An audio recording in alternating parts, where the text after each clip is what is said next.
أعوذ بالله السميع العليم من الشيطان الرجيم. بسم الله الرحمن الرحيم. السلام عليكم ورحمة الله وبركاته. الحمد لله والصلاة والسلام على رسول الله وعلى آله وصحبه ومن والاه. اللهم صل على سيدنا محمد وعلى آله وصحبه ومن تبعهم بإحسان إلى يوم الدين. أما بعد. Alhamdulillah. Apa khabar para penonton setia Tanyalah Ustaz? Biar tahu jangan keliru. Saya mengharapkan walau di mana jua kita semua berada, mudah-mudahan senantiasa berada dalam keadaan sihat walafiat, dirahmati lagi disayangi oleh Allah Subhanahu wa taala. Amin Allahumma amin. Alhamdulillah. Summa alhamdulillah. Marilah sama-sama kita pertama dan selamanya dan senantiasa kita rafa'kan syukur kehadrat Allah Subhanahu wa taala. Alhamdulillah pada pagi ini para penonton, ibu-ibu, ayah-ayah, bakal penghuni syurga Allah Subhanahu wa taala. Kita dikurniakan terlalu banyak nikmat oleh Allah Subhanahu wa taala dan kembali kita bersiaran pada pagi ini hari Selasa 3 Ogos 2021 bersamaan dengan 24 Zulhijjah 1442 Hijri. Dan alhamdulillah pada pagi ini tajuk yang cukup menarik untuk sama-sama kita bincangkan, iaitu topik pengajian hadis, buat dosa hidup tenteram. Itu pertanyaan tu, insya-Allah kita akan bahaskan, kita akan kupas bersama dengan tetamu undangan kita yang berbahagia, Profesor Madya Dr. Muhammad Farid Ravi Abdullah, pemangku Rektor Kolej Universiti Islam Selangor Kuis. Assalamualaikum Doktor. Waalaikumsalam warahmatullahi wabarakatuh. Apa khabar? Khabar baik. Alhamdulillah, kembali kita digandakan pada pagi ini. Alhamdulillah. Dan sebagaimana biasa, Ustaz dan juga para penonton, bagi yang ingin mengajukan sebarang persoalan atau kemusykilan, jangan malu, jangan segan hubungi talian 18881677 atau paling mudah terus saja tinggalkan soalan anda menerusi laman rasmi Facebook Tanyalah Ustaz TV3, dan jangan lupa untuk tekan butang kongsi, sebar luaskan, mudah-mudahan bermanfaat insya-Allah. Dan untuk statistik awal pandemik COVID-19 yang sedang melanda negara kita pada ketika ini, sehingga semalam menerusi laman rasmi Kementerian Kesihatan Malaysia, kes baru sebanyak 15,764 kes dicatatkan, menjadikan jumlah kes keseluruhan 1,146,186 kes. Manakala 219 kes kematian baharu dicatatkan, menjadikan 9,403 kes keseluruhan. Dan kes sembuh baru 11,767 kes sembuh baru, menjadikan jumlah kes sembuh keseluruhan 937,732. Saudara sedang penonton, mari kita terus berdoa, bermunajat kepada Allah Subhanahu wa taala, dan kita telah pun sama-sama mulakan pagi kita dengan alunan surah Yasin. Mudah-mudahan Allah Subhanahu wa taala mengangkat kembali musibah ataupun ujian yang sedang melanda negara dan juga dunia pada ketika ini dengan tanda pagar kita mesti menang insya-Allah. Dan baiklah Ustaz, saya kira tidak perlu kita membuang masa, banyak perkara yang akan kita bicarakan, bahaskan pada pagi ini untuk topik pengajian hadis, buat dosa hidup tenteram. Saya persilakan kepada yang berbahagia Ustaz Farid, tafadhal mashkur. Terima kasih Dai Anas dan juga kepada para penonton yang saya kasih sekalian. Alhamdulillahilladzi ahyana ba'da ma amatana wa ilaihi nusyur. Segala puji bagi Allah yang telah menghidupkan kita setelah kita dimatikan untuk seketika, dan kepada Dia jualah kita akan dikembalikan. Assalamualaikum warahmatullahi wabarakatuh. Mudah-mudahan ibu ayah dan juga para penonton sentiasa dalam rahmat dakapan kasih sayang Allah Subhanahu wa taala, dan bertambah amal soleh sehingga menjadikan kita lebih dekat kepada Allah Subhanahu wa taala. Tajuk kita adalah satu tajuk yang saya kira untuk membetulkan yang silap ataupun lebih kepada membuat koreksi diri supaya kita ni benar-benar melalui proses tazkiyatun nafs, maksudnya proses penyucian jiwa. Sebab kalau kita lihat segala macam permasalahan-permasalahan yang berlaku di luar sana, Dai Anas dan juga para penonton, adalah berpunca apabila hati manusia itu tidak dirawat, ataupun hati itu jiwa itu dibiarkan dicemari dengan aktiviti-aktiviti yang boleh merosakkan akhlak dan juga jiwa seseorang. Baginda Rasulullah sallallahu alaihi wasallam ada bersabda, hadis daripada Anin Nawas bin Sam'an radhiyallahu anhu, Anin Nabi sallallahu alaihi wasallam qala, al-birru husnul khuluq wal ithmu ma haka fi nafsika wa karihtah an yattali'a alaihi nas. Yang bermaksud dari An-Nawas bin Sam'an radhiyallahu anhu, dari baginda Rasulullah sallallahu alaihi wasallam telah bersabda, kebaikan itu adalah akhlak yang baik. Kebaikan itu adalah akhlak yang baik. Kejelekan ataupun dosa itu adalah sesuatu yang meresahkan jiwamu dan engkau benci apabila manusia mengetahuinya. Hadis diriwayatkan oleh Imam Muslim, bilangan hadis 2553. Pendek saja hadis ni, Anas, tetapi syarat dengan mesej. Sebab dia dikategorikan sebagai jawami'ul kalimi Rasulullah sallallahu alaihi wasallam. Maksudnya di antara sabda-sabda Nabi sallallahu alaihi wasallam pendek tetapi maknanya cukup mendalam. Simple aja tetapi mengesan, memberi kesan. Ini kehebatan yang ada pada baginda Rasulullah sallallahu alaihi wasallam dan juga para sahabat. Para sahabat ada di antara mereka pun lebih kurang begitu juga, sebab asuhan daripada Nabi Muhammad sallallahu alaihi wasallam. Ini hadis yang pertama. Saya kira dia ada hadis kembar kepada hadis ni, Anas. Ya. Tadi tu hadis pertama diriwayatkan oleh Imam Muslim, hadis 2553. Hadis kembar dia daripada Imam Ahmad, baginda Rasulullah sallallahu alaihi wasallam telah bersabda, tapi an Wabisah bin Ma'badin radhiyallahu anhu qala ataitu an-nabiy sallallahu alaihi wasallam faqal ji'ta tas'alu 'anil birri qultu na'am qala istafti qalbak al-birru ma itma'annat ilayhi an-nafsu wa itma'anna ilayhi al-qalb wal ithmu ma haka fi nafsi wa taraddada fi sadri wa in aftaka an-nasu wa aftauka. Hadis ini dikategorikan sebagai hadis hasan yang ada pada Imam Ahmad dan juga daripada Darimi dengan sanad yang baik, dengan sanad yang hasan. Saya sebut hadis ini sebagai hadis kembar kepada hadis yang pertama sebab ada kebersamaan dari sudut konten. Daripada Wabisah bin Ma'bad radhiyallahu anhu, dia telah berkata, aku datang mengunjungi Rasulullah sallallahu alaihi wasallam. Maka baginda Rasulullah sallallahu alaihi wasallam berkata, engkau datang untuk bertanya tentang kebaikan?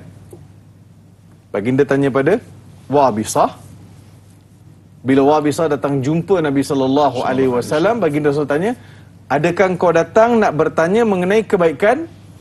Aku menjawab, siapa? Wabisah menjawab, ya Rasulullah.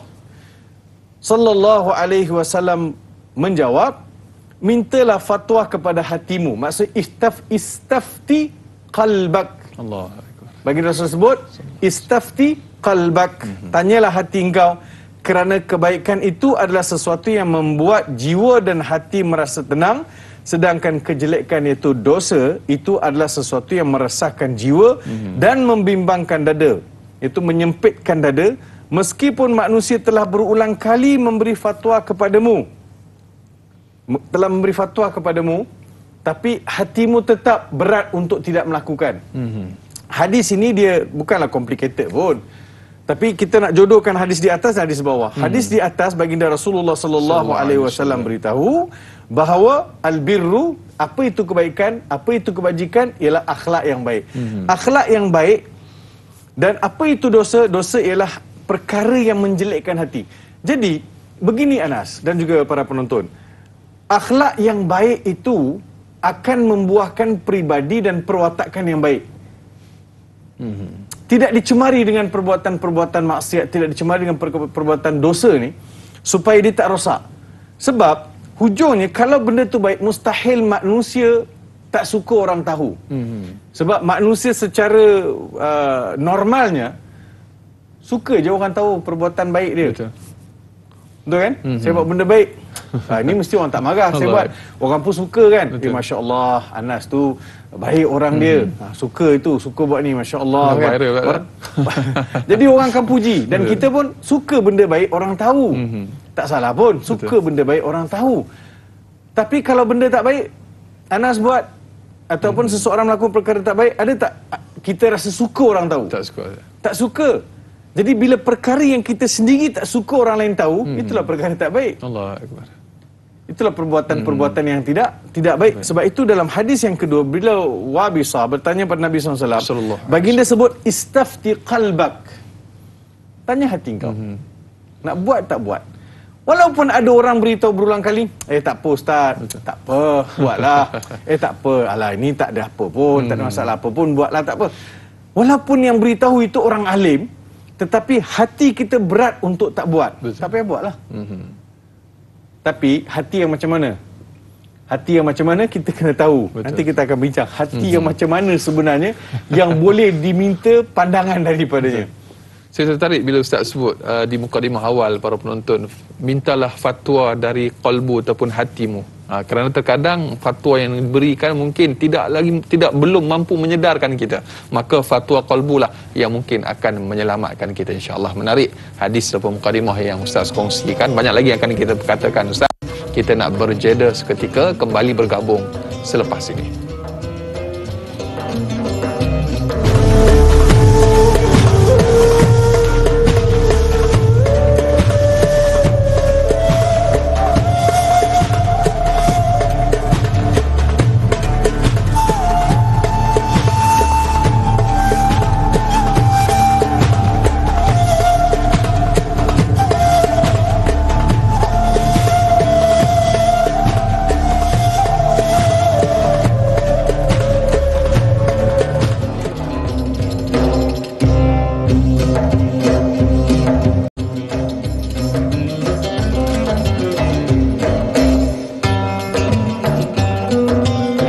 Kembali dalam Tanyalah Ustaz, biar tahu jangan keliru. Masih lagi kita berbicara topik pengajian hadis, buat dosa hidup tenteram.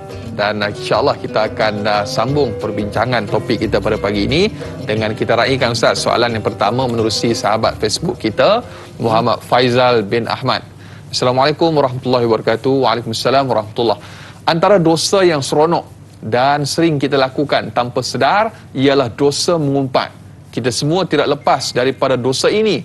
Memang benar, Ustaz, apabila kita berbicara tentang keaiban seseorang, kita akan rasa tidak tenteram.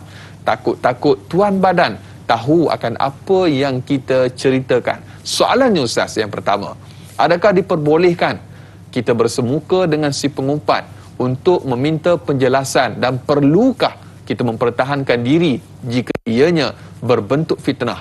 Dan yang kedua, bagaimana pula bagi yang menyampaikan kepada pihak yang diumpat itu? Walaupun niatnya baik, adakah dia juga dikira berdosa? Mohon pencerahan supaya saya tidak terkeliru. Terima kasih. Itu soalannya, Ustaz. Terima kasih. Memang betul. Dalam Islam ni, perbincangan mengenai kesempurnaan akhlak termasuklah perkara-perkara yang perlu dihindari. Ghibah dengan namimah, mengumpat dan berkata mengenai seseorang di belakang, dan termasuklah ianya dalam disebut sebagai mengumpat. Mengumpat ialah kita membicarakan mengenai saudara kita mengenai sesuatu perkara, kalau saudara kita tahu dia tak suka. Jadi itulah dia kata mengumpat. Even kalau saya contoh saya pergi berkemping bersama Anas dan Anas. Saya pergi tidur dalam satu kemah. Malam tu Anas berdengkur lah, kurang. Besok masa breakfast dengan kawan kata, oh ya, Anas malam tadi tidur dengan Anas letih lah. Kuat betul dia berdengkur. Padahal Anas tak tahu pun Anas berdengkur. Tak perasan pun. Anas pun tak suka benda tu saya sebut. Betul. Boleh jadi Anas tak ada masa Ustaz cakap, tapi kalau kawan pula beritahu, kemudian kawan beritahu, Anas, tadi Ustaz Farid kata engkau malam tadi tidur kuat betul berdengkur. Jadi perkara kita tak suka orang ayat tali alaihi ahad, kita tak suka orang mencanangkan keaiban kita. Bagi saya termasuk dalam benda-benda aib. Itu baru cerita bab. Kalau kita cerita dengkur je pun Ustaz, tak boleh. Kalau Anas tak suka benda tu diketahui oleh orang lain, saya tidak boleh sampaikan. Itulah di antara ajaran Islam, menjaga hubungan sesama manusia. Jadi mengumpat ini termasuk dalam dikategorikan sebagai dosa-dosa besar. Dalam surah Al-Hujurat, Allah Subhanahu wa taala berfirman, ya ayyuhalladzina amanu ijtanibu katsiran minadh-dhann inna ba'dadh-dhanni itsm fala tajassasu wa la yaghtab ba'dukum ba'dha ayuhibbu ahadukum an ya'kula lahma akhihi maitan fakarihtumuh. Dalam ayat tu Allah Subhanahu wa taala ingatkan kita jangan jauhilah ijtanibu katsiran minadh-dhann. Jauhi bersangka-sangka ni. Kebanyakan bersangka-sangka ini boleh membawa kepada dosa. Ijtanibu katsiran minadh-dhann inna ba'dadh-dhanni ithm. Dosa. Fala tajassasu wa la yaghtab ba'dukum ba'dha. Jangan kamu mengintai-ngintai, jangan kamu riba, berkata di belakang mengenai seseorang. Kemudian yang demikian itu adalah Tuhan umpamakan ayuhibbu ahadukum ay ya'kula lahma akhihi maitan fakarihtumu. Suka tak kita makan daging kawan kita mentah-mentah? Allah. Macam ni. Tengok kawan kita sudah meninggal, kan? Bawa pisau, potong sikit nak makan. Allah. Lalu tak lalu. Kalau masa hidup pun daging manusia sudah diharamkan tak boleh makan, ni pula lepas dia mati. So kenapa digambarkan ayyakul lahma akhihi maitan? Maitan itu dia mati. Dia tak tahu. Mati ni kan benda tak tahu. Dia yang mati itu tak tahu apa yang sedang berlaku, melainkan roh dia. Tapi jasad tu tak tahu. Betul tak? Itulah umpamanya. Jadi bila kita mengumpat mengenai seseorang, umpama orang itu mati, orang tu tak boleh tindak balas sebab jauh. Kalau depan-depan kita mengata orang, orang tu boleh defend balik. Sekarang kita mengata mengenai orang-orang tu tak ada di depan, orang tak ada defend. Itulah Al-Quran umpamakan maitan fakarihtumu. Mesti kamu tak sanggup nak makan. So termasuk kategori mengumpat ini, mengata orang ini di belakang di antara dosa-dosa besar. Nanti dekat akhirat. Saya ambil satu contoh Anas. Satu contoh para penonton. Imam Al-Bukhari. Kita tahu Sahih Bukhari dan ada banyak karya-karya Imam Al-Bukhari. Masa Imam Bukhari tulis kitab, dia akan bincang mengenai rijalul hadis. Apa rijalul hadis? Kan dalam setiap hadis ni ada an atau haddasana dari Farid, dari Anas, dari Abu, dari Zaki, dari bapaknya. So di antara rantaian hadis ini, perawi-perawi ini perlu dinilai dari sudut credibility. So pada masa itulah Imam Bukhari akan mengklasifikasikan perawi-perawi ini, rijal ini dalam sanad. Bila Imam Bukhari sebut, dia akan sebut dengan bahasa yang paling lunak. Lelaki ini kami tak riwayat daripada dia. Lelaki ini kami tinggalkan. Berbeza dengan penilai-penilai jarah wa ta'dil yang lain. Rajulun kazab, rajulun matruk, rajulun mudallis.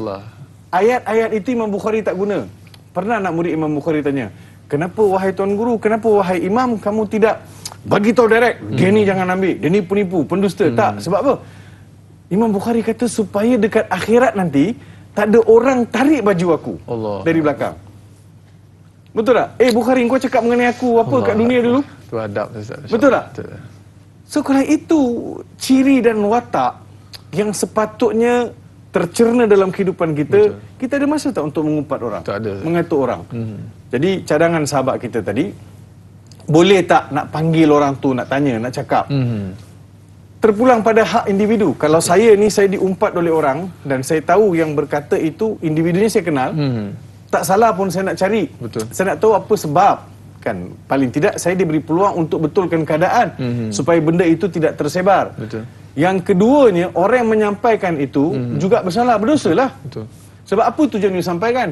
Ustaz, saya dengar kan, Anas kan dia kata ustaz ni gini-gini, dia kata ustaz punya huruf dot tak betul. Ustaz Farid tu dot bukan betul sangat pun. Contohnya kan, dot tak betul. Saya kata, orang yang tengah tu sebenarnya apa tujuan dia? Nak melaga-lagakan. Nak melaga-lagakan, betul. Dia macam menyiram minyak pada api. Betul tak? Jadi orang itu berdosa lah sebab kalau itu niat dia. Betul. Tapi kalau niat dia, Ustaz pergi, Ustaz boleh, kalau Ustaz ada masa, Ustaz boleh tak sembang dengan Anas sikit? Ustaz tanyalah dia apa, kot ada Gunalah teguran ayat-ayat ke kan? okey sikit kan? Teguran ke, mungkin ada benda teguran kot. Betul. Adalah dia sebut, saya pun tak apa-apa ingat lah Ustaz. Ustaz tanya sendirilah. Saya pun tengok, Assalamualaikum Anas. Apa benda, ada apa-apa ke Anas? Apanya Ustaz? Jadi Anas pun ambil lah masa. Betul. Kita orang Islam ni Anas, dia bukan tak sepatutnya ke arah mengumpat mengata di belakang. Betul. Kita kena ke arah apa? Ke arah apa? Ke arah menasihati. Betul. Kita kena bina kehidupan ni atas asas ukhuwah. Betul. Dibinakan persaudaraan dan juga hubungan itu melalui nasihat, menasihati antara satu sama lain. Betul. Sebab fitnah ini satu benda yang sangat besar. Betul. Ada cerita laba-laba mengenai fitnah. Ustaz nak sambung selepas ni. InsyaAllah selepas ni Ustaz. Kerana kita ada pemanggil di talian pada ketika ini, saya teringat saya nak simpan dulu qaulan sadida, qaulan karima, qaulan ma'rufa. Dalam Quran disebut begitu Ustaz. Ya, Kalau betul. saya salah minta tolong betulkan. Di talian kita pada ketika ini ada pemanggil yang pertama. Hello, Assalamualaikum. Waalaikumsalam warahmatullahi wabarakatuh. Dari Anas dan Dr. Muhammad Farid Rawi Abdullah. Saya Umar Abdul Majid dari Felda Cini Timur 3, Pekan Pahang.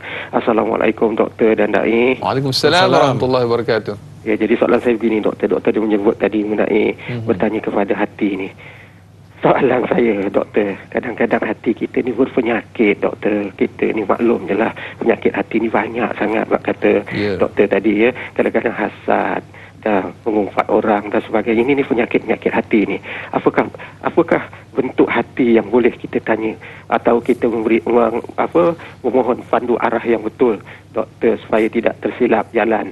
Soalannya apakah kalbun salim ini ataupun hati-hati yang bentuk bagaimana yang boleh kita memohon untuk menunjuk pandu arah kita supaya tidak tersesat ke jalan yang sesat ini. Itu soalan saya Doktor dan Dai. Terima kasih banyak Doktor dan Dai. Assalamualaikum. Waalaikumsalam warahmatullahi wabarakatuh. Terima kasih Tuan Haji Umar Abdul Majid. Soalan cukup menarik tentang masalah hati ni Ustaz. Masya-Allah, penyakit-penyakit hati yang perlu kita minta pertolongan kepada Allah supaya dijauhkan. Ni penyakit-penyakit ni boleh Ustaz huraikan insya-Allah. Ya, merujuk kepada hadis yang dibawa oleh Wabisah tadi tu.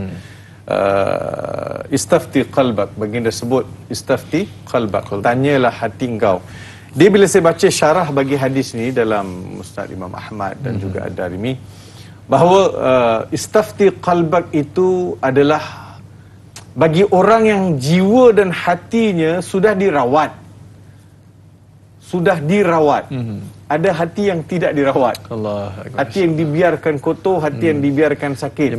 Yang itu tidak terpakai lah. Maksudnya kalau hati dia memang rosak, tiap kali dia tanya hati dia kata tak apa. Allah. Buat je lah bang, tak apa kan, it's okay, no problem. Betul. Sebab hati itu tidak dirawat. Dia macam ni, bila sebut hati ni, dia dalam bahasa Arab dipanggil qalb. Anas, saya nak terima kasih kepada Haji Umar. Quran sebut hati itu qalb. Qaf, lam, ba. Qalbun. Betul? Qalb. Dalam bahasa Inggeris, heart. Betul kan? Heart. Dia bunyi sama, dia ejaan beza tapi bunyi nak sama kan? H-A-R-D, heart. Yang ni pun H-E-A-R-T pun heart juga. So kalau dalam bahasa Inggeris, qalb dia kata heart, which is refer to jantung. Dia tak refer pada hati. Sebab hati ni adalah gumpalan darah. Betul. Tapi kalau pergi pada qalb, jantung, dia yang mengepam darah. Saya bila baca Quran, saya cuba kumpul kalimah-kalimah qalb dalam Al-Quran. Saya dapati ada 118 lebih. Kalimah qalb, qalb. Sama ada sebut qalb, qulub, qalbun, qalbain. Jadi qulubukuma, kan? Perkataan-perkataan itu saya kumpul, jadi ada 118. Kemudian ada perkataan lain digunakan oleh Al-Quran untuk hati. Apa dia? Fuad, absar, ulul albab. So ini nama-nama lain digunakan untuk memperlihatkan hati itu. Saya pernah sebut dalam pentas yang sama, iaitu dalam Tanyalah Ustaz. Bila Quran sebut sadr, wallahu alimun bizati as-sudur. Allah Maha mengetahui apa yang ada dalam hati perut masing-masing. Dia sadr, inilah sadr. Saya rasa tak apa kita ulang kaji kejap. Sadr ni dada ni, wallahu alimun bizati sudur, Allah tahu apa ada di dada manusia. Dalam dada manusia ada apa Anas? Banyak organ. Okey, banyak organ. Tapi dalam dada manusia ni kita ada Paru-paru. fuad. Nanti dulu kita ada fuad. Kita ada qalb. Kita ada ulul albab. Al-albab. So dalam ni, sadr ni dia ada banyak layer. Yang bawah sekali, yang paling dalam sekali dan paling kecil, dia panggil ulul albab. Sebab ulul albab, al-albab ambil daripada perkataan lub. Lub. Orang Melayu pun guna perkataan lub. Lubuk. Lubuk. Jadi maksudnya dalam lubuk itulah yang paling dalam. Dasar. Dasar. So bila kita kata Nabi sebut, kalau sadr manusia ni, dada ni kan, dan segala elemen-elemen qalb, fuad, ulul albab, semua ini dapat dirawat, maka jadilah baik. Allah Akbar. Jadilah dia baik. So saya nak mulakan macam mana? Kalau saya nak pastikan hati saya ini, jiwa saya ini atau jantung saya ini lebih tepat diasuh, saya kena tahu, saya kena belajar. Belajar halal haram, belajar mengenai Islam. Yang keduanya, saya kena baca Quran. Betul. Saya kena amalkan selawat, saya kena amalkan istighfar, saya kena jaga solat, saya kena jaga aurat, saya kena jaga makan minum, saya kena jaga pergaulan, saya kena jaga telinga, saya kena jaga mata. Semua panca indera saya kena jaga, barulah hati saya ini jadi hati yang sejahtera. Di kala itu, tanyalah hati tu. Kalau ni sembahyang pun tak kat mana, Quran pun tak berbulan dah tak baca. Allah. Ada juga ulama kata bahawa istafti qalbak maksudnya adalah tanya pada hati orang yang baik. Dan juga merujuk kepada para alim ulama. Masya-Allah, tabarakallah. Mudah-mudahan terjawab persoalan sahabat kita yang bertanya, dan banyak lagi akan kita kongsikan, semestinya kisah laba-laba Ustaz. Kita akan kongsikan selepas ini insya-Allah, kerana kita nak berjeda sekali lagi. Teruskan menonton Tanyalah Ustaz, biar tahu jangan keliru.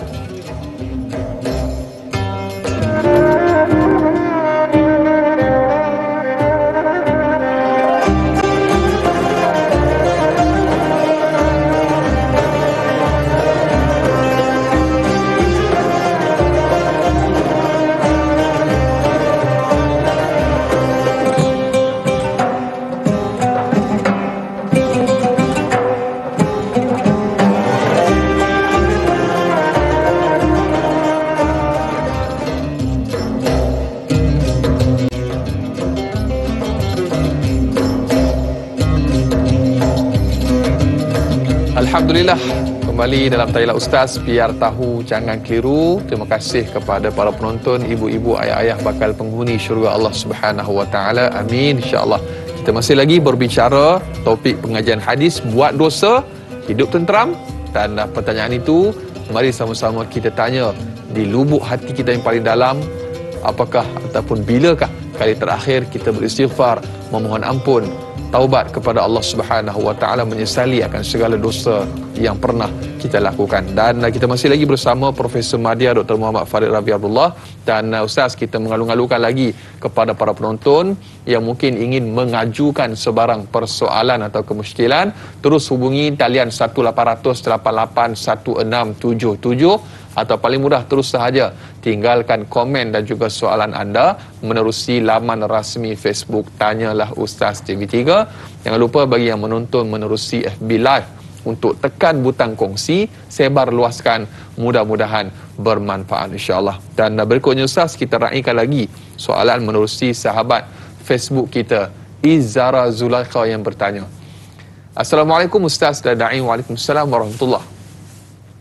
Bagaimana pula bagi yang melakukan perkara yang tidak disengajakan, contohnya melanggar seseorang di jalan raya sehingga menyebabkan kematian dan membuat jiwanya tidak tenteram dan tidak kuat untuk berhadapan dengan keluarga mangsa disebabkan kesalahan yang dilakukan, sedangkan dia tidak sengaja melakukan kerana ianya berlaku di luar jangkaannya. Bagaimana untuk beliau berhadapan dengan keluarga mangsa untuk memohon maaf di atas segala apa yang telah pun berlaku yang tidak disengajakan itu? Mohon pandangan Ustaz. Syukran.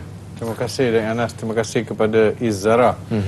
Kita ni kalau telanggar kucing pun kita rasa bersalah. Telanggar orang kan. Sebab saya fikir apa yang berlaku, contohnya apa yang kisah diberikan itu di luar kudrat dia. Betul. Di luar kemampuan dia.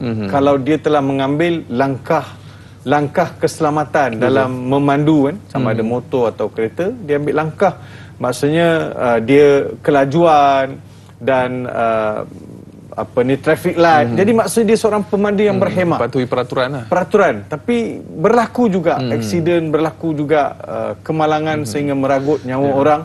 Maka itu nampak dia tidak bersalah. Betul. Dia tidak bersalah, tetapi perkara itu berlaku dalam hidup dia. Satu. Yang keduanya, sekiranya dia ni memang jenis belasah bawa kereta.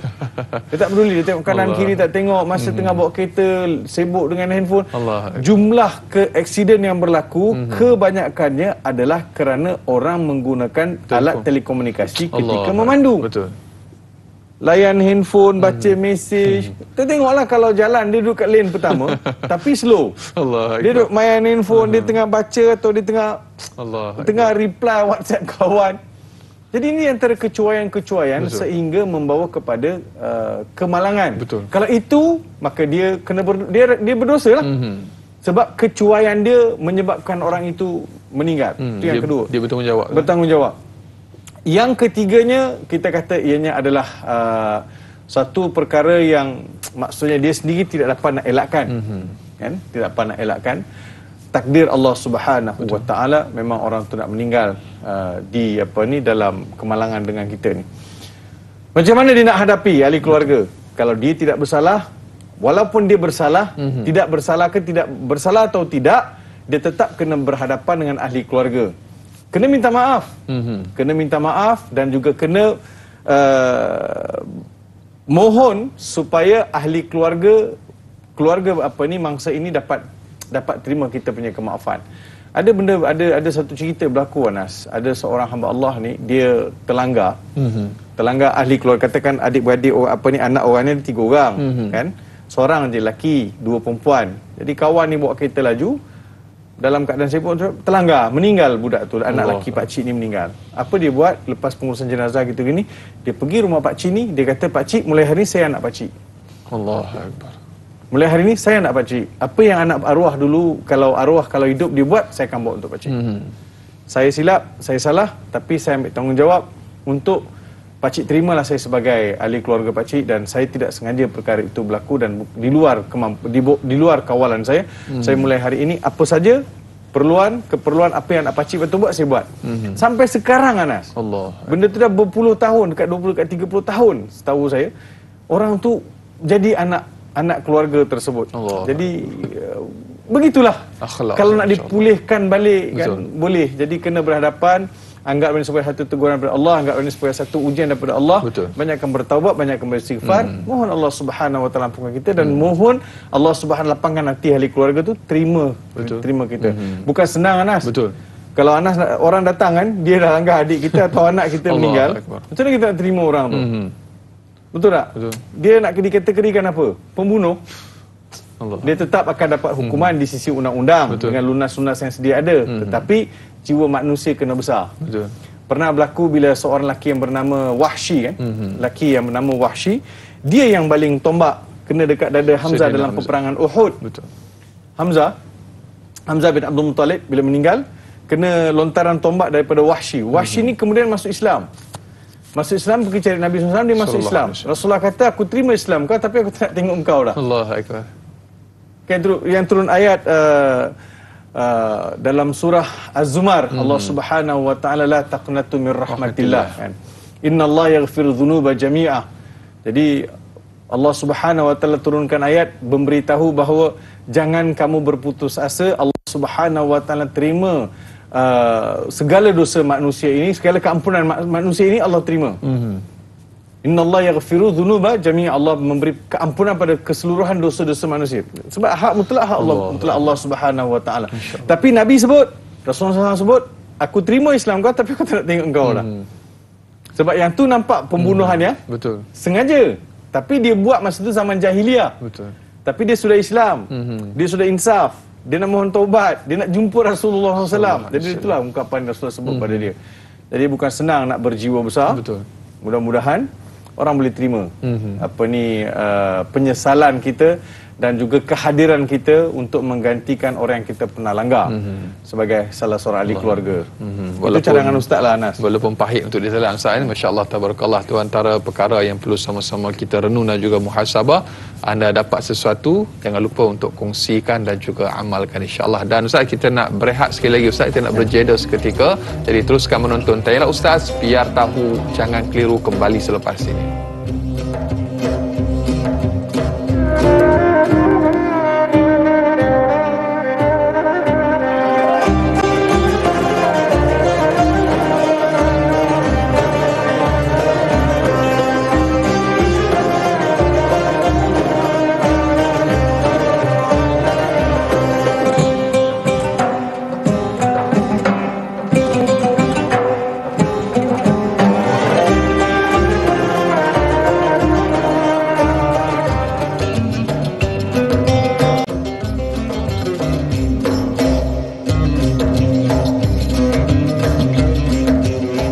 Alhamdulillah, terima kasih dan terima kasih. Kurang lebih tepat sejam kita bersiaran. Semestinya dalam Tanyalah Ustaz, biar tahu jangan keliru. Saudara sidang penonton, ibu-ibu, ayah-ayah bakal penghuni syurga Allah Subhanahu Wa Taala, kita masih lagi berbicara topik pengajian hadis, buat dosa hidup tenteram.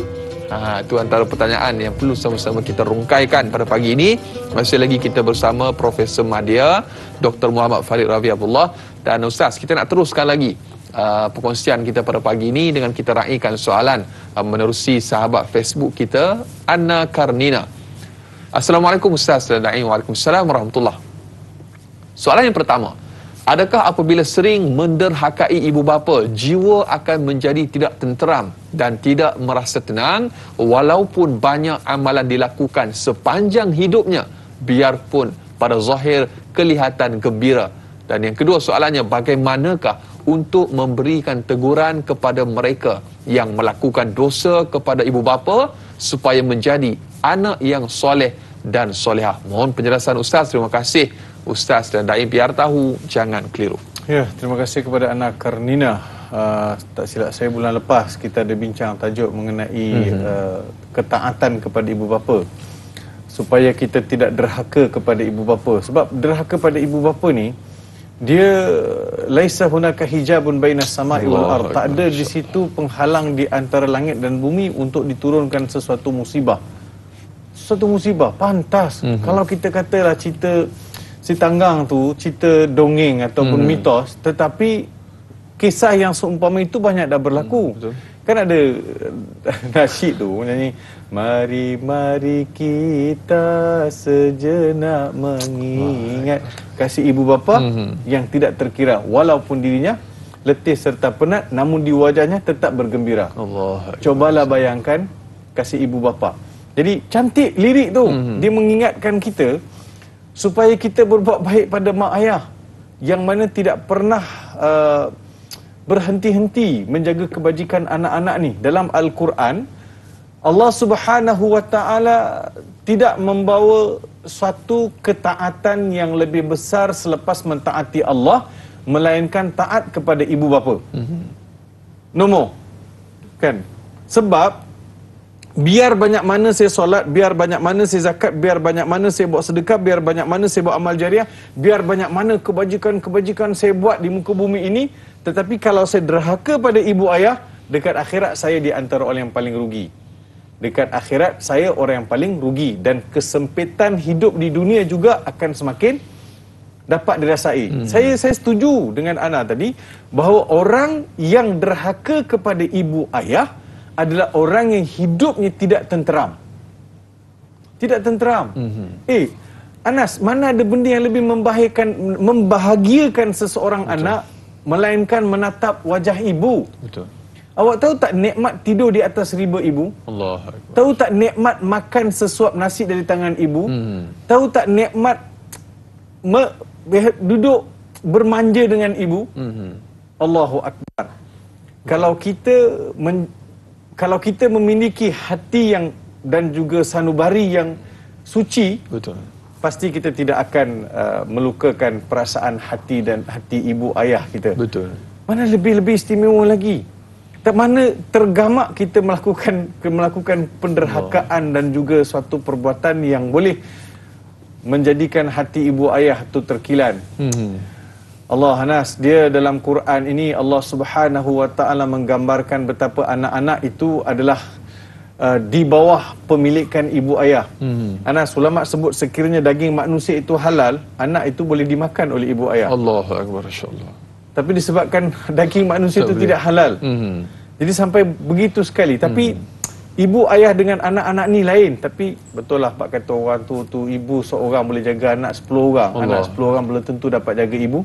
Ibu seorang. Berapa ramai di antara kita hari ini memberi alasan tak sempat nak telefon mak, tak tanya khabar mak. Kenapa Quran kata apabila aku sampai 40 tahun. Falamma balagha ashuddahu balagha 40 sanah. Kan, bila sampai umur 40 tahun. Kenapa specifically ayat yang suruh buat baik pada mak ayah ni Allah sebut 40 tahun. Kenapa 40 tahun bukan 30 tahun, bukan 20 tahun? Sebab umur 40 tahun itu kita akan betul-betul sibuk. Dia tak macam masa kita buat matrik, masa kita buat first degree, masa mula-mula kahwin. Tapi bila dah 40 tahun, anak dah 3-4 orang. Kita dah jawatan penolong pengarah, penolong pengarah kanan. Kita dah mula eksekutif, kita dah mula sibuk. So masa tu Tuhan kata, hey Muhammad, hey Farid, hey Anas, biarpun kamu sibuk, ibu tu masa 40 tahun tu kamu akan mengecapi, akan melalui fatrah tempoh kesibukan. Jadi kalau ada orang yang menderhaka, macam mana saya nak nasihat? Allah. Saya kena nasihat jugalah. Setakat mana saya boleh nasihat, saya kena beritahu bahawa keberkatan hidup, kemuliaan hidup bukan dengan mencapai pelbagai kegemilangan dari atas dunia ini tanpa menjaga kebajikan ibu ayah dengan mengenepikan kebajikan ibu ayah. Jadi dia mesti mencari jalan untuk betulkan. Kalau saya nampak orang tu tak buat baik pada mak ayah dia, saya kena nasihat. Betul. Dan saya rasa drama-drama pun banyak dah orang cerita mengenai ibu apa semua kan, memberi kesedaran. Ayah anda. Jadi Allahu Akbar. Saya fikir mana ada doa yang lebih mustajab daripada doa ibu. Anak ni buat macam-macam pun ibu ni tak pernah doa benda tak baik untuk anak-anak. Dia sentiasa sangka baik. Tak apalah, sibuk kot, tak apalah, sibuk. Kita nak bantu mak, kadang kita nak ulur duit RM10, RM20 kat mak berkira-kira kadang. Sometimes kan kita kata, mak ini aja ada mak, bulan ni susah sikit lah apa semua kan. Kita sentiasa memberi gambaran kita ni susah. Mana ibu sanggup melihat anak susah? Dia sanggup berikan segala-galanya untuk anak. Kalaulah Tuhan datang buat pilihan antara ambil nyawa anak dia dengan nyawa dia, akan kata ambillah nyawa anak aku ya Allah.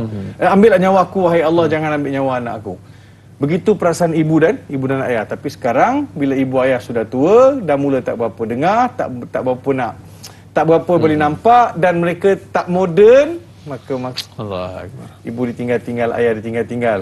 Kalau kita tinggalkan ibu, tinggalkan ayah, bersedialah untuk kalian ditinggalkan oleh Allah Subhanahu wa taala. Masya-Allah, tabarakallah. Mudah-mudahan Allah Subhanahu wa taala ampunkan dosa kita, kelemahan kita dalam kita melayani ayah dan juga ibu kita, dan mudah-mudahan kita dimasukkan ke dalam syurga Allah Subhanahu wa taala bersama dengan mereka. Amin, insya-Allah, mudah-mudahan. Dan Ustaz, jangan lupa kita ada cerita labah-labah yang nak dikongsikan dengan para penonton pada pagi ni. Insya-Allah, dipersilakan Ustaz. Okey, cerita labah-labah. Saya nak cerita cerita labah-labah sebab ada sahabat kita cerita tanya mengenai soalan mengenai fitnah. Mengenai mengumpat. Dan umpat-mengumpat ni dia akan membina satu empire fitnah dalam masyarakat kita. Quran sebut fitnah ini umpama sarang laba-laba. Sarang laba-laba. Inna awhanal buyuti labaitul ankabut. Inna awhanal buyuti labaitul ankabut. Serapuh-rapuh rumah di atas dunia ini adalah rumah laba-laba. Tidak ada satu rumah yang lebih rapuh daripada rumah laba-laba. Kita dah boleh kata, okey, sarang burung, keras, kayu. Sarang binatang-binatang lain, dia ada sarang dia kuat, rumah dia kuat. Tapi laba-laba, sarang dia paling rapuh. Dia buat daripada cecair, dia buat sarang kan. Tetapi sekiranya ada serangga yang menjadi mangsa jatuh pada sarang tu, selamat tak dia? Tak selamat. Tak selamat. Tak selamat. Kalau serangga tu jatuh dalam sarang dia tak selamat. Jadi Quran nak umpamakan sarang laba-laba yang rapuh itu adalah asas-asas fitnah. Kadang fitnah ni tak ada asas. Betul. Orang buat cerita macam-macam. Tapi mana basic dia? Alah, rapuhnya, takkan itu pun kau nak jadikan alasan nak cerita mengenai orang. Benda kecil. Benda kecil je pun kau nak jadikan. Kadang-kadang air setitik digambarkan seperti lautan. Tu orang kita kadang-kadang. Dia kena berhenti. Dia kena berhenti daripada memperandakan cerita tu, dimasukkan elemen-elemen perasa sehingga jadi lebih dahsyat.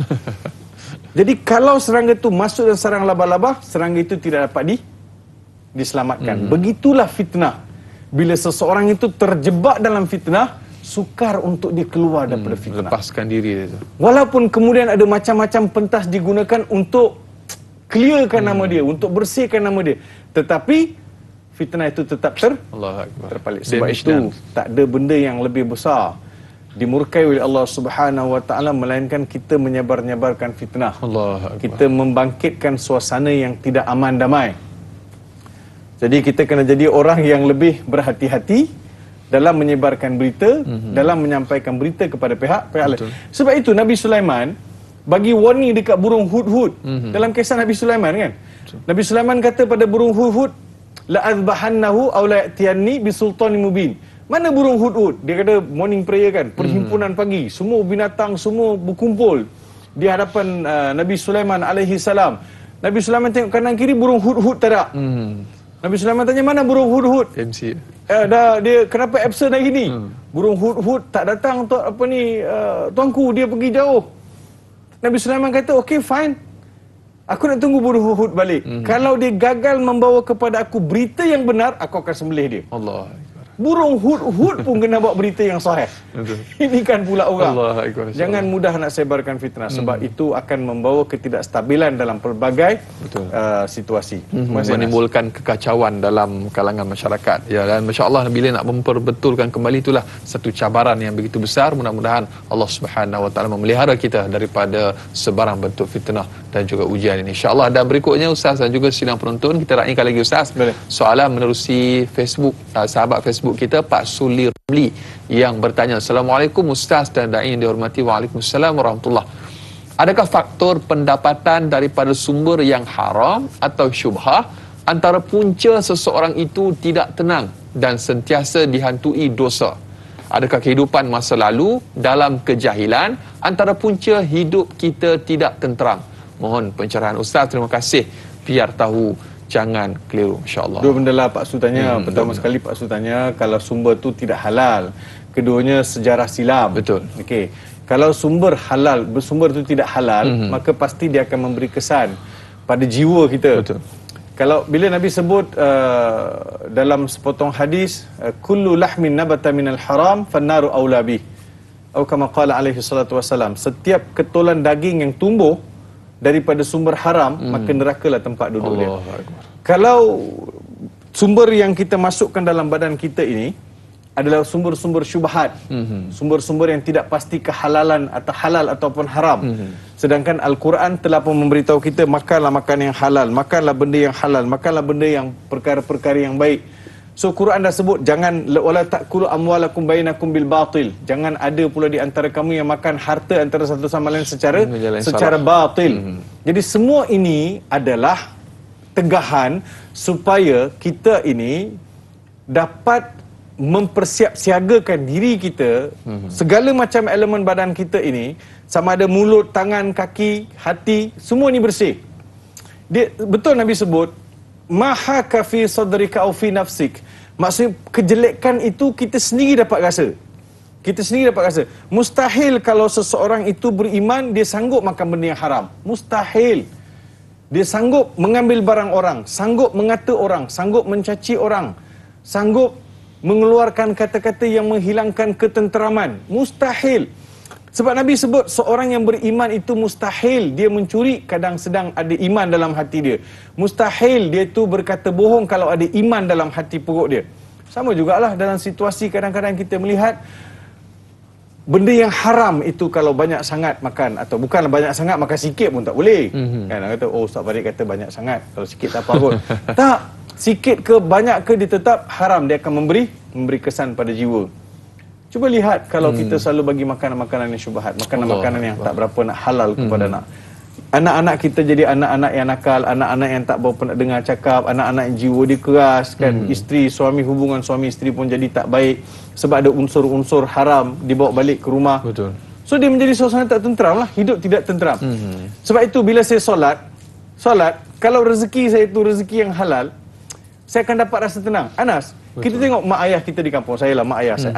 Mak saya di kampung atau kenalan-kenalan saya, keluarga angkat saya kan. Kerja kampung. Tapi lepas solat Zuhur, kan? Dia makan, balik-balik mandi apa semua dia makan, lepas tu solat Zuhur, dia tidur atas sejadah dengan pakai kain apa? Kain pelekat dengan pakai singlet saja, tidur atas sejadah. Nampak tenang hidup dia. Relax. Hari ini berapa ramai yang tidur, tilamnya harga berpuluh ribu, kereta kat luar rumah bersusun.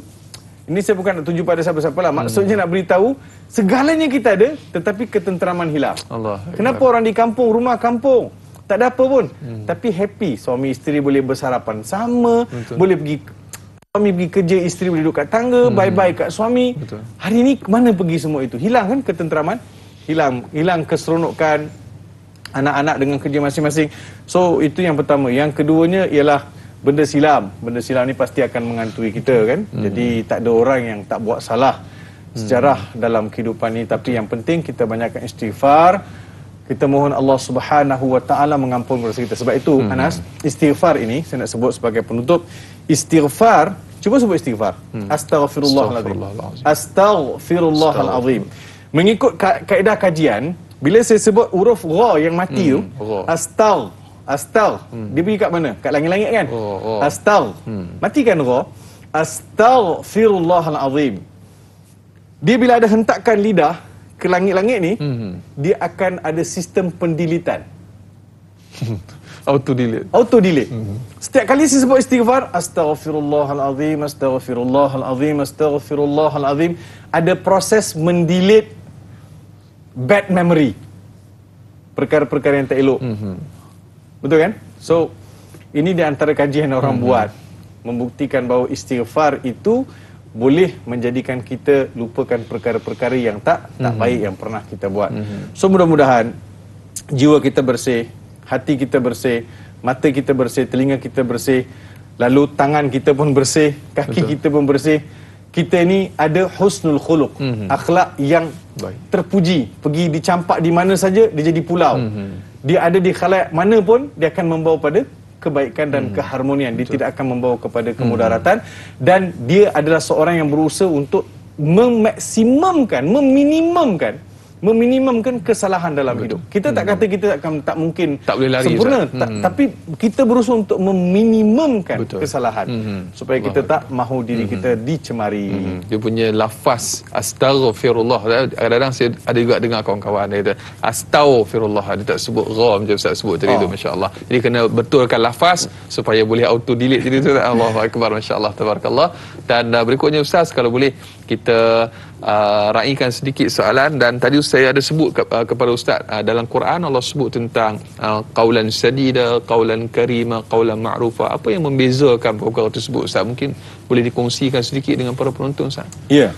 Terima kasih dan Anas kepada para penonton. Islam ni sentiasa suruh kita bercakap perkara yang betul, perkara yang betul, perkara yang tepat, perkara yang jitu, perkara yang bersumberkan kepada ilmu yang benar, bukan dongengan, bukan perkara-perkara yang boleh membawa kepada ketidakstabilan. Jadi Quran kata qaulan sadida, qaulan ma'rufa. Sadida ni dia tepat. Sadid ni dia mesti dia punya punchline tu memang clear.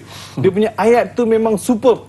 Nah, bila bercakap tu, jadi dia tidak lagi ayat bunga sebenarnya halal ke haram. Sebenarnya nak kata halal pun taklah sangat, nak kata haram pun ni juga. Tapi dia tengok audien tu, dia duduk main-main. Kalau haram cakap je lah haram, kalau halal cakap je lah halal. Sadid, simple, ma'ruf, perkara yang baik. Bukan semua orang dapat telan perkara yang baik. Betul. Dalam kita buat amar ma'ruf nahi mungkar, kita nak tegur kawan-kawan kita di luar sana. Even orang nak tegur kita pun, kita kena bersedia. Kalau qaul itu ma'ruf, perkara yang baik, maka hendaklah kita terima kan. Qaulan ma'rufa, qaulan karima. Kalau bercakap itu dalam ayat-ayat kita guna tu adalah ayat-ayat, ya, dia nampak pemurah dalam sudut bahasa, tata bahasa. Sebab itu orang dulu kaya dengan bahasa kan. Peribahasa dia orang guna kan. Laras bahasa yang cantik, indah. Cantik kan. Dia guna, ialah, dia kata, contoh dia kata pantun yang buat kan, pergi memburu ke padang datar, dapat rusa berbelang kaki. berguru kepalang ajar, bagai bunga kembang tak jadi. Kalau orang faham bahasa rasa macam gedebik kena kat kepala. Orang pergi memburu ke hutan, kau pergi memburu kat padang, kenapa? Mana ada apa kat padang? Mana ada apa? Dapatlah rusa belang kaki. Maksudnya nak sinding. Kalau pergi hutan betul, dapat rusa. Tapi disebabkan kau pergi memburu dekat padang, kau dapatlah belalang. Belalang tu kau boleh anggap tak sebagai rusa. Jadi sindiran dia, dapat rusa belang kaki. Kan? Berguru kepalang ajar. Pergi mana? Pergi mengaji. Pergi mana? Pergi mengaji. Rupanya guru salah. Allahu Akbar. Bagai bunga kembang tak jadi. Apa rupa bunga kembang tak jadi? So ini bahasa-bahasa sindiran, bahasa-bahasa yang menegur. Betul. Sebab itu dalam Quran pun la ya'lamuha illa maksudnya dalam Al-Quran sebut begini. Tidak akan orang memahami sesuatu ungkapan yang indah melainkan orang itu ada background dari sudut kepahaman bahasa. Jadi dalam kita menjaga watak kita ni, perkataan pun penting supaya dia dapat memberi kesan. Betul. Sebenarnya kata-kata ni dia mewakili watak kita. Betul. Tengok orang tu cakap macam mana. Kalau dia ni sikit-sikit cukup kasar-kasar, memang watak dia kasar. Itu gambaran hati yang perlu dirawat. Kata-kata dari hati akan jatuh juga ke hati. InsyaAllah banyak lagi akan kita kongsikan untuk topik kita pada pagi ini. Terima kasih kepada para penonton untuk terus setia. InsyaAllah kita akan sambung di TV9. Selepas ini lanjutan 30 minit kita akan tamat di TV3. Teruskan menonton Tanyalah Ustaz, biar tahu jangan keliru.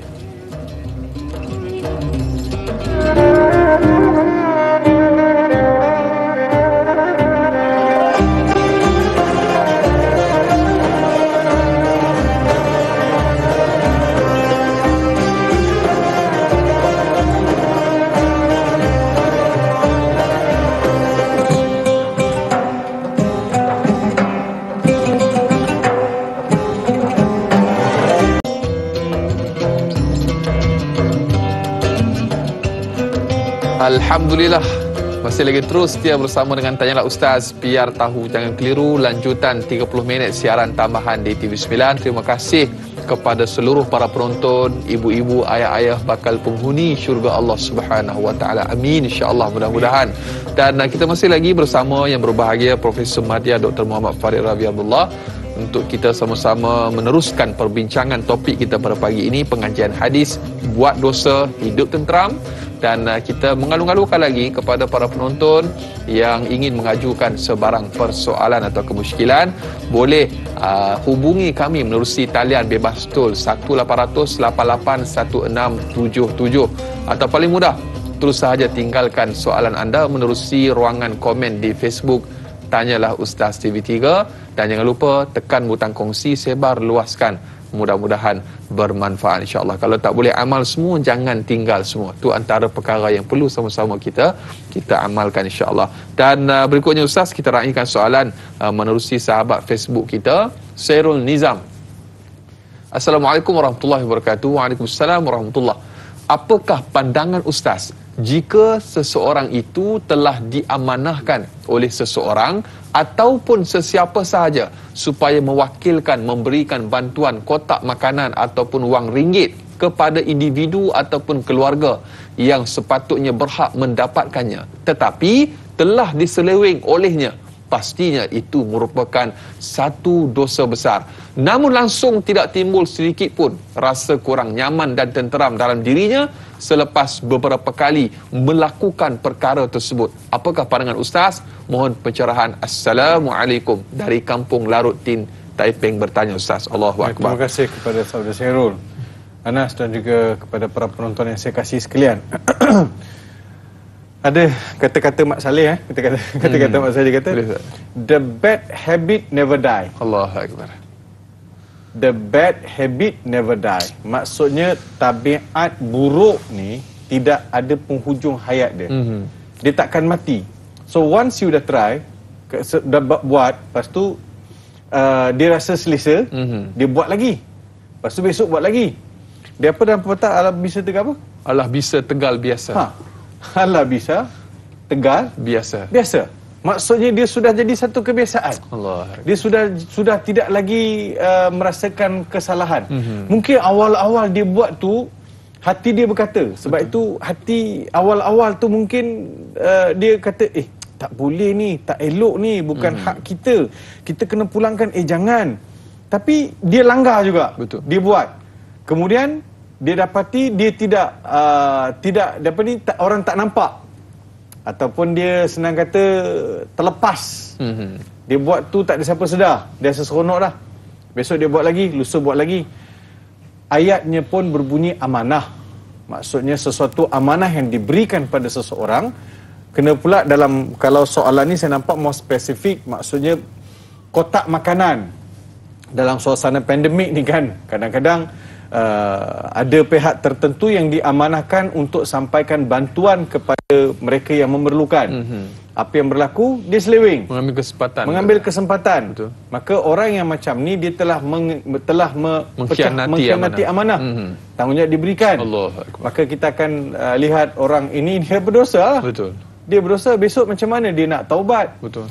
Dia Anas, kalau dosa saya dengan Allah Subhanahu Wa Taala, katakan saya pernah tinggal solat, saya pernah tinggal puasa, adalah saya salah dengan Allah. Itu hak Allah nak ampunkan saya ataupun tidak. Betul tak? Saya boleh minta istighfar, saya boleh berdoa, saya boleh sujud, saya boleh menangis. Macam apa yang berlaku mengikut tengah cerita mengenai Rabi'atul Adawiyah. Bila buat ilahi lastu lil firdausi ahla wala aqwa ala naril jahim. Maksud di hujung hayat dia jadi bertaubat, insaf, ungkapan-ungkapan yang cukup manis datang daripada hati keimanan yang mendalam. Dia menyesal. Itu sebab dia jadi wanita yang tak baik sebelum tu. Allah ampunkan dia. Dan ulama kategorikan dia jadi perempuan yang sangat dikasih jadi wali lah. Itu kalau dia dengan Allah. Tapi kalau dengan hak manusia, kalau saya terambil barang Anas, saya pernah menipu Anas, saya pernah menyakiti Anas, saya kena datang jumpa Anas balik, kena minta halal. Sebab itu di antara syarat taubat yang disebut oleh Sayyidina Ali ialah kalau kita mahukan Allah ampunkan dosa kita, kalau kita pernah terambil hak orang lain, kita kena pulangkan. Betul. Kalau kita pernah menzalimi orang, kita kena jumpa orang tu minta maaf. Allahu Akbar. Syarat taubat kita diterima oleh Allah kena pulangkan. Kalau kita dah ambil, bila kita nak pulangkan? Banyak tu. Betul tak? Dia pantang lalu apa? Dia ada ayat juga tu. Orang tu dah sindir tu. Allah Akbar. Kan? Membujur lalu melintang patah. Terima kasih Anas. Kan? Anas bagus lah. Banyak. BM bagus Anas. Allah, sikit boleh. Banyak peribahasa apa. Saya pencinta bahasa. Kan? Bagus. Terima kasih. Jadi, membujur lalu melintang patah. Maksud nak kata kau ni membujur lalu melintang patah. Pantang ada peluang kau nak sapu. Dia ada satu juga, biduk lalu kiambang bertaut. Jadi dia tak kantoi. Jadi selagi itulah dia akan mengembangkan kerja-kerja dia. Betul. Jadi saya yakin orang sebegini hilang ketenangan. Sebab dia dah makan sumber haram. Betul. Dia telah menipu hak orang lain. Orang lain patut dapat, dia tak sampaikan. Dia adalah orang yang diamanahkan. Betul. So itu kecil. Daripada kecil tu pergi surau, pergi masjid, pergi negeri, pergi pada semua, siapa saja. Betul. Yang diberi tanggungjawab untuk menjaga kebajikan, untuk menjaga hak rakyat, maka engkau bertanggungjawab untuk memastikan amanah itu disampaikan. Betul. Kena sampaikan. Kalau tidak, kita kena soal. Bukan senang. Kan bila Umar bin Al-Khattab membaca ayat daripada surah Safat, uhsyurul ladzina zalamu wa azwajahum wa ma kanu ya'buduna min dunillah fahduhum ila siratil jahim waqifuhum innahum mas'ulun. Sorry, ini Umar bin Abdul Aziz. Dia baca ayat 23 24 daripada surah Safat. Bila dia baca ayat tu, dalam buku sejarah Umar bin Abdul Aziz disebut bahawa Umar bin Abdul Aziz baca ayat itu selepas solat Isyak. Wahwa yaqra ahataini ayataini yukarriruhuma hatta tala'al fajr.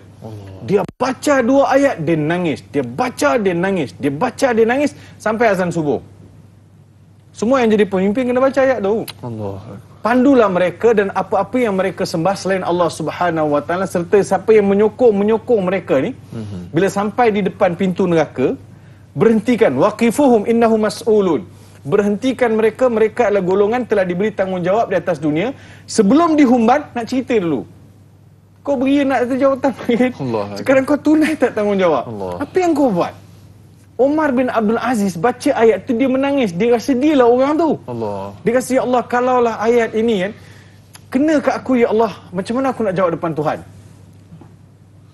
Sebab itu jawatan, pangkat, amanah ini semua bukanlah satu kemuliaan, tetapi adalah satu tanggungjawab. Taklif. Orang cuba lari. Betul. Tapi dunia nak kiamat dia akan berebut.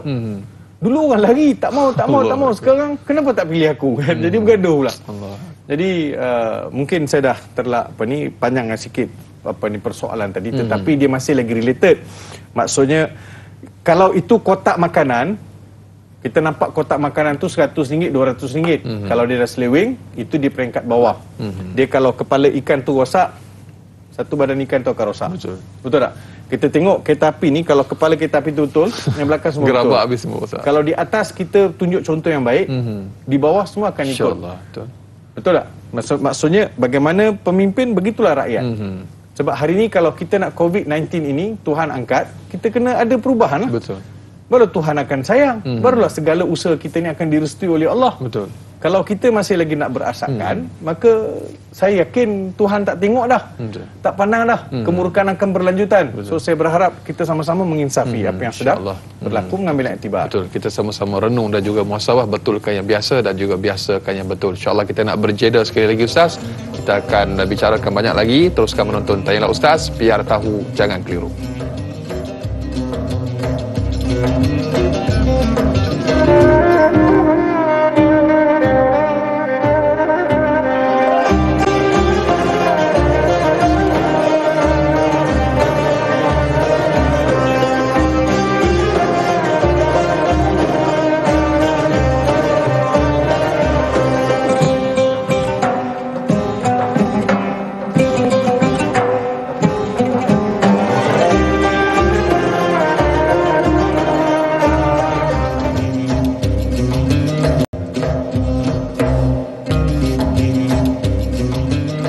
Alhamdulillah, sehingga ke hujung rancangan masih lagi terus setia bersama dengan Tanyalah Ustaz, biar tahu jangan keliru. Saudara sidang penonton, ibu-ibu, ayah-ayah bakal penghuni syurga Allah Subhanahu wa taala. Amin, insya-Allah. Kita masih lagi berbicara pada pagi ini tajuk yang cukup menarik, iaitu pengajian hadis buat dosa hidup tenteram.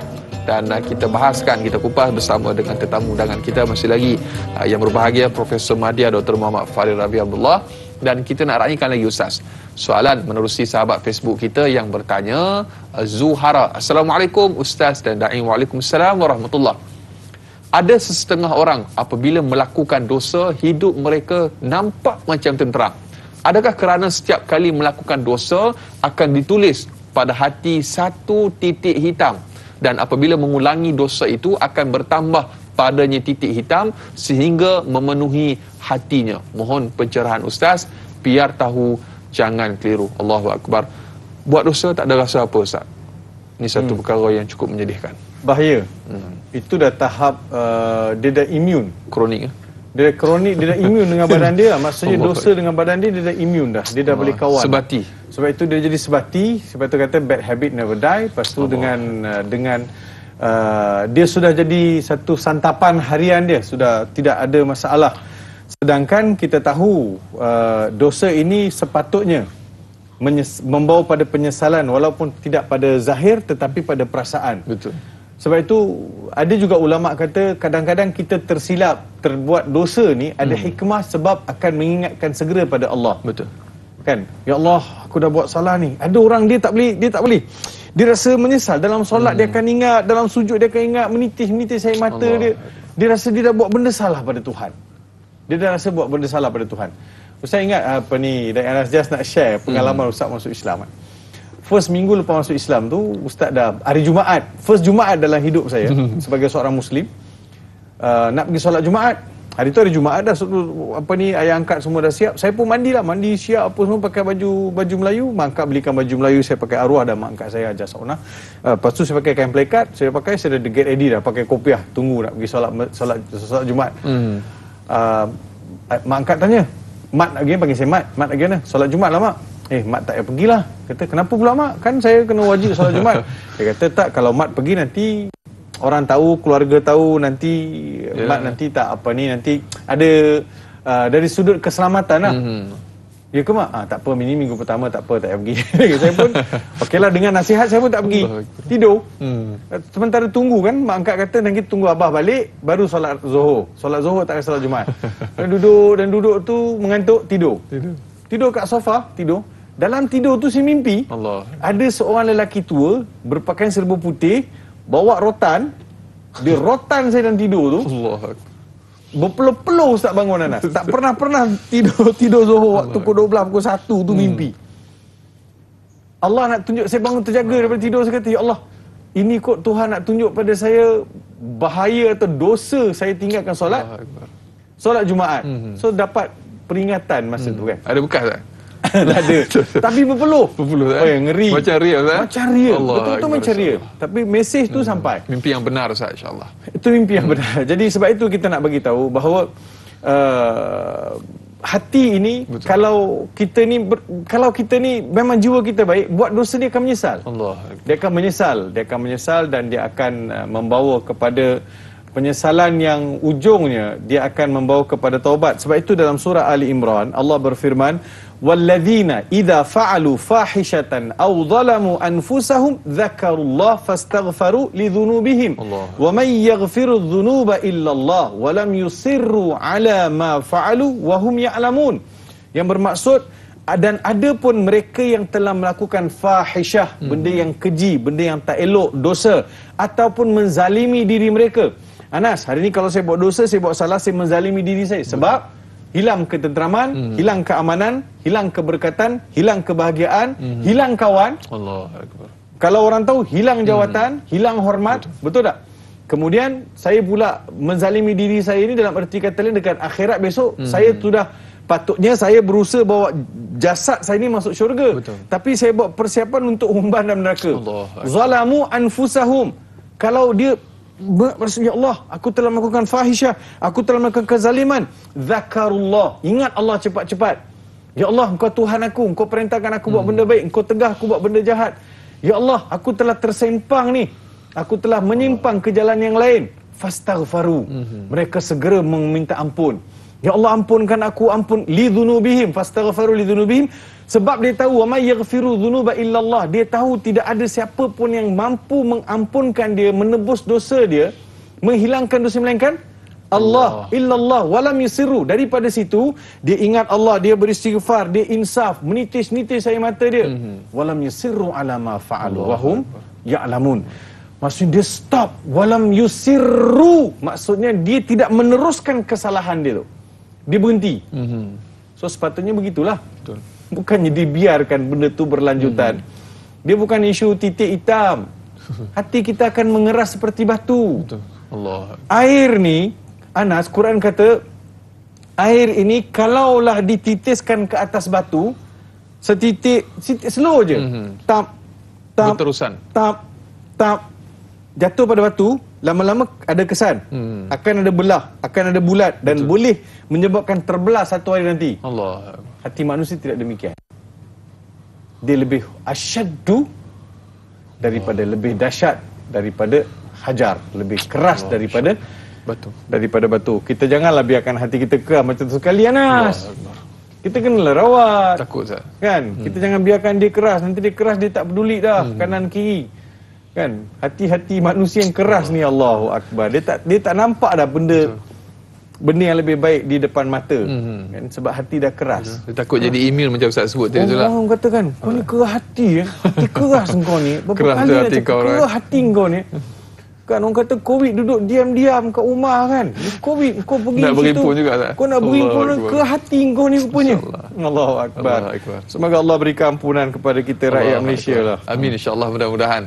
Dan semoga Allah Subhanahu Wa Taala mengangkat kembali ujian yang sedang melanda berat Ustaz. Saya tengok pada ketika ini keadaan yang agak kritikal juga, dan kita doakan semoga para petugas barisan hadapan kita terus diberikan kekuatan oleh Allah Subhanahu Wa Taala, insya-Allah. Dan berikutnya Ustaz Adib Aizuddin bertanya di Facebook Ustaz. Kita raikan. Assalamualaikum Ustaz Al-Da'i. Waalaikumsalam warahmatullahi. Dosa seperti syubhah dan memakan sesuatu yang haram, yakni riba, apakah ianya merupakan perbuatan yang akan menyebabkan pelakunya layak mendapat celaan daripada Allah Subhanahu Wa Taala?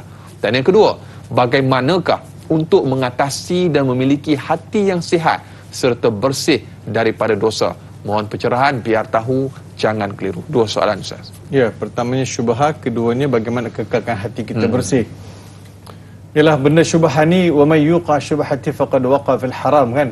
Maksudnya sesiapa, atau kama qala alaihi salatu wasalam, sesiapa yang terjebak ataupun sudah terdedah, sudah menjadi melakukan perkara-perkara syubhat. Sebab ayat hadis tersebut, innal halala bayyinun wal harama bayyinun bainahuma umurun mushtabihat faman waqa'a fil harami faman waqa'a fi syubhati faqad waqa'a fil haram. Dia halal itu jelas, haram juga jelas. Antara halal dengan haram itu dia ada benda namanya syubhat. Dia bukannya namanya syubhat, bukannya halam. Halal pun tidak, haram pun tidak. Habis apa pun tidak, halam. Dia bukan halam, tapi dia syubhat. Orang alim, orang yang nak jaga hati, orang yang nak jaga watak dia ni, dia akan cuba hindari benda-benda syubhat. Sebab benda syubhat ni lebih hampir kepada haram. Sebab itu di hujung hadis tu Nabi SAW baginda bersabda, ala inna fil jasadi mudghah idza salahat salahal jasadu kullu wa idza fasadat fasadal jasadu kullu ala wahyal qalb. Bukankah dalam tubuh badan manusia ini ada segumpal darah? Kalau baik segumpal darah itu, maka baiklah seluruh tubuh badan manusia. Kalau rosak segumpal darah ini, maka rosaklah seluruh tubuh badan manusia. Bukankah ianya hati? Jadi baginda Rasulullah SAW kaitkan isu syubhat dengan hati. Isu syubhat dengan hati. Jadi untuk mengekalkan hati yang tenang, hati yang fokus, hati yang lapang, maka hendaklah dijauhkan daripada perkara-perkara syubhat, kerana banyak sangat syubhat dia akan mengganggu kesucian dan ketenteraman hati. Kita kena elak. Yang keduanya, bagaimana nak kekalkan hati kita ni bersih. Jadi saya ada sebut tadi sebagai ulang kaji, kita pastikan hubungan kita dengan Allah baik. Macam mana Ustaz? Kita tahu solat itu adalah penghubung kita, talian hayat kita dengan Allah Subhanahu Wa Taala. Jaga solat 5 waktu ni elok-elok, dan kalau boleh disulami juga dengan solat-solat sunat. Kita musim PKP, kita ada masa kat rumah. Ayuh isi waktu-waktu lapang itu dengan solat fardu dan solat sunat. Dulu sibuk, sekarang ada kat rumah, ada masa. 2 rakaat solat sunat itu tak lebih daripada 4 ke 5 minit. Sedangkan kita tengok satu movie kadang 2 jam. Ada pula masa. Jadi kita jangan sampai. Jadi pastikan hubungan kita dengan Allah melalui solat. Keduanya, baca Quran setiap hari. Ini semua rawatan-rawatan bagi hati. Yang ketiga, hindarkan daripada makan benda-benda syubhat tadi. Makan yang halal. Jadi jangan ada benda-benda yang syubhat. Yang keempat, bergaul dengan orang baik. Hari ini duduk dalam majlis ilmu sejam setengah, mengikuti pengajian kita melalui program Tanyalah Ustaz, ataupun ada kuliah-kuliah secara YouTube yang dianjurkan oleh surau ataupun masjid di kawasan berdekatan, ikuti. Yang kelima, jaga telinga. Jangan dengar benda-benda yang merepek.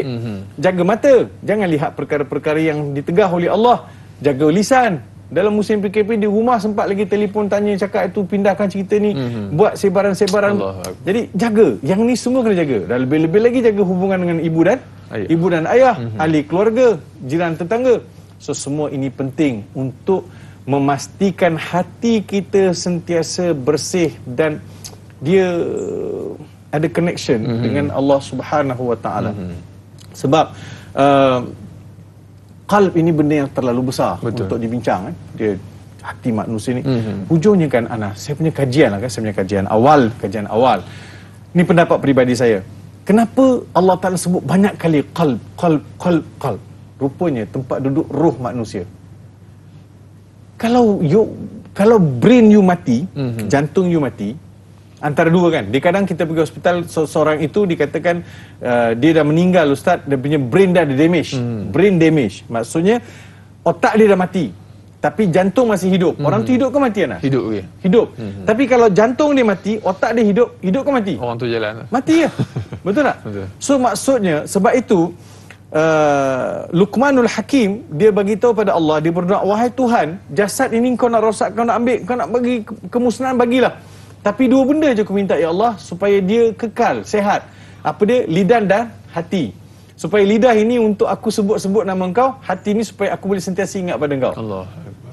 Jadi kita nak, kalau boleh, ianya terjaga, terpelihara, supaya dapat kita hindarkan dosa. Jadi kalau kita mesti ada immune system, maksud immune system dalam badan kita ni, vaksinkan dia dengan amal soleh supaya kita tidak mudah terjebak dengan perkara yang ditegar oleh Allah Subhanahu Allahu Akbar, masya-Allah. 3S Zat. Yang pertama, jika nak buat hubungan dengan Rasulullah, banyakkan selawat. Nak buat hubungan dengan Allah, kita memperbanyakkan solat, dan hubungan dengan manusia, silaturahim. 3S Zat. Insya-Allah, mudah-mudahan dapat kita sama-sama amalkan, dan kita minta Ustaz tutup dengan sedikit doa. Mudah-mudahan Allah Subhanahu wa taala memberkati kita, insya-Allah. Bismillahirrahmanirrahim. Alhamdulillahirabbil alamin, wassalatu wassalamu ala asyrafil anbiya'i wal mursalin. Sayyidina Muhammad wa ala alihi wa sahbihi ajma'in. Amin. Allahumma rabbana taqabbal minna du'aana innaka antas sami'un alim. Amin ya Allah. Wa tub alaina ya maulana innaka antat tawwabur rahim. Amin, Ya Allah ya Rahmanir Rahim.